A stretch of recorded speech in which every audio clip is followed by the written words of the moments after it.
সংস্কার নাকি নির্বাচন, দেশে এই প্রশ্নে রাজনৈতিক দলগুলোর মধ্যে চলছিল চরম বিতর্ক। এমন প্রেক্ষিতে ডিসেম্বরের মধ্যে জাতীয় নির্বাচনের প্রস্তুতি নেওয়ার কথা বলেছে অন্তর্বর্তী সরকার। ঠিক তখনই নির্বাচনের জন্য প্রয়োজনীয় কিছু সংস্কারের ব্যাপারে একমত সব পক্ষ। তবে এই ন্যূনতম সংস্কারের ক্ষেত্রেও দরকার সময়ের।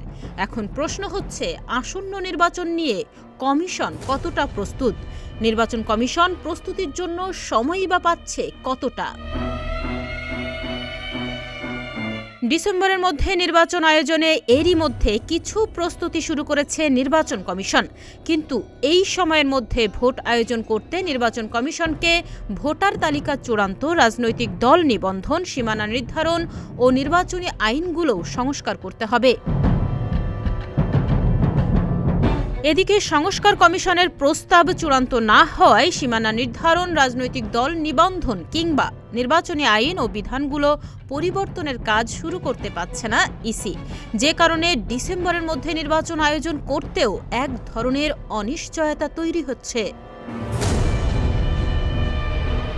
নির্বাচন আয়োজন ও এই অনাকাঙ্ক্ষিত অনিশ্চয়তা ঘিরে বিবিসি বাংলায় একটি বিশেষ প্রতিবেদন প্রকাশ করেছে, যেখানে দেখা যায় নির্বাচন কমিশনের কর্মকর্তারা জানিয়েছেন আগের আইনকে সামনে রেখেই তারা নির্বাচনের প্রস্তুতিমূলক কাজগুলো সেরে রাখছেন।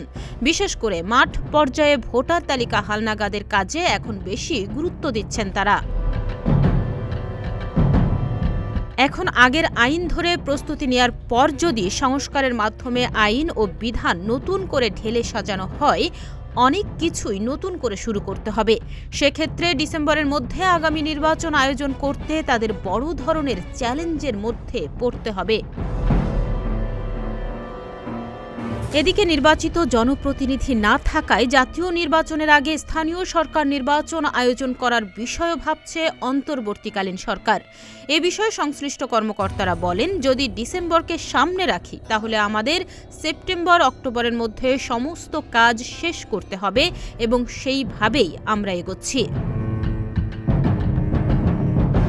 এদিকে নির্বাচন প্রস্তুতির অংশ হিসাবে গত ২০ জানুয়ারি থেকে ভোটার তালিকা হালনাগাদের কাজ শুরু হয়েছে।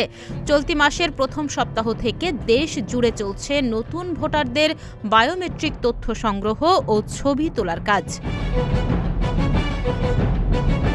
এক্ষেত্রে বড় এক বিপত্তি ভোটার সংখ্যা কমে যাওয়ার। ২০০৮ সালের ১ জানুয়ারি বা তার আগে যাদের জন্ম, ইসির সিদ্ধান্ত অনুযায়ী তারাই ভোটার তালিকার অন্তর্ভুক্ত। এদিকে ডিসেম্বরের মধ্যে ভোট হলে তরুণ ভোটারদের একটা বড় অংশ আগামী নির্বাচনে ভোট দিতে পারবেন না, যেটিকে বড় একটি সংকট হিসেবে দেখছে নির্বাচন কমিশন। অন্যদিকে নির্বাচন কমিশনের তথ্য অনুযায়ী এবছর ১৫ লাখেরও বেশি মৃত ভোটারকে বাদ দেওয়া হয়েছে তালিকা থেকে।